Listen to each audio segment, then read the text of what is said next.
Çin'in Doğu Türkistan'daki yüz binlerce Uygur Türk'ü ve diğer azınlıkları pamuk tarlalarında çalışmaya zorladığı öne sürüldü. BBC'nin haberine göre Washington'daki Komünizm Kurbanları Anma Vakfı üyesi ve Çin konularındaki çalışmalarıyla bilinen Adrian Zenz, Çin'in Uygur Türkleri ve diğer azınlıkları pamuk tarlalarında zorla çalıştırıldığına dair rapor yayımladı. Zenz, Çin hükümetine ait resmi raporlar ve yerel haberlere dayandırdığı raporunda Sincan Uygur Özerk Bölgesi'nde yüz binlerce kişinin pamuk tarlalarında zorla çalıştırıldığını öne sürdü. Belgeleri ortaya çıkaran Zenz, resmi belgeler ve haberlerden elde ettiği sonuçların tarihsel ölçekte önem taşıdığını vurguladı. Zenz, Uygurların tekstil imalatında zorla çalıştırıldığına dair kanıtlara daha önceden ulaştıklarına atıfta bulunarak yeni belgelerin pamuk toplayıcılığıyla ilgili elde ettikleri ilk kanıtlar olduğunu kaydetti. Çin'in pamuk üretiminin %85'ini Sincan'dan elde ettiğine değinen Zenz, yalnızca 2018'de Aksu ve Hotan eyaletlerine 210 bin pamuk toplayıcısının gönderildiğini aktardı.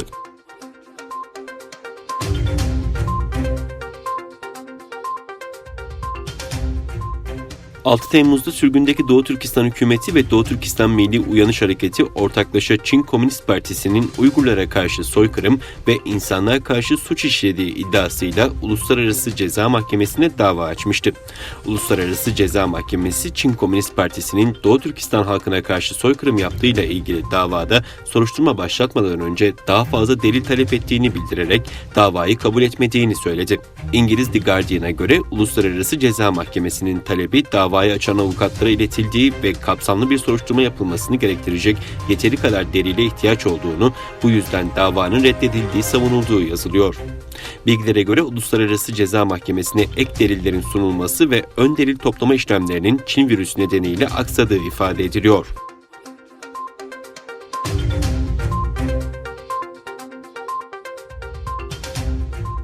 Brezilya'da Sağlık Düzenleme Kurumu, Türkiye'de de kullanılması planlanan Çin aşısı CoronaVac'ın Çin'deki sağlık makamları nezdindeki onay sürecinin şeffaf olmadığını öne sürdü. Ülkenin en kalabalık eyaleti São Paulo'da Ocak ayında vatandaşlar üzerinde kullanımına başlanması planlanan Çin aşısıyla ilgili Brezilya'nın Sağlık Düzenleme Kurumu'ndan bir uyarı geldi.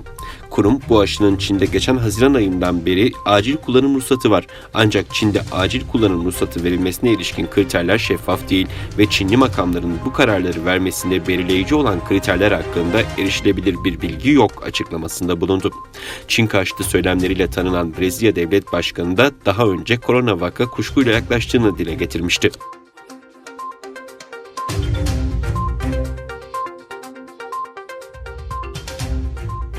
Japonya ile Çin, Doğu Çin Denizi'ndeki tartışmalı Sankaku Adaları sorununda tırmanabilecek gerilimlere karşı yıl sonuna kadar acil hattın kurulmasında anlaştı.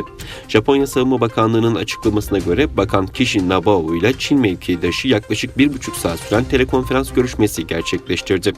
Kyodo Ajansı'nın bakanlık yetkilisine dayandırdığı bilgiye göre Bakan Kishi, Doğu Çin Denizi'ndeki tartışmalı Sankaku Adaları etrafında yükselen tansiyona yönelik Çinli mevkidaşına endişelerini iletti. Görüşme sonrası basın mensuplarına konuşan kişi, Çin'in gücüne güvenerek statükoyu tek taraflı değiştirmesine yönelik teşebbüslerden kaçınması gerektiğini mevkidaşına aktardığını söyledi.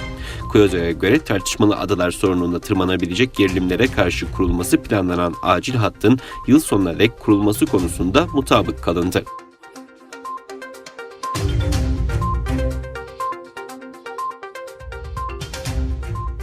Amerika Birleşik Devletleri'nin ardından Avustralya'da Facebook'a karşı dava açtı. Gerekçe kişisel verilerin izinsiz toplanması ve binlerce kişinin yanlış yönlendirilmesi. Avustralya Rekabet ve Tüketici Komisyonu Facebook'a karşı dava açtı. Gerekçe olarak VPN olarak bilinen bir sanal ağ kullanılarak binlerce Avustralyalı'ya ait bilgilerin izinsiz toplanması gösterildi.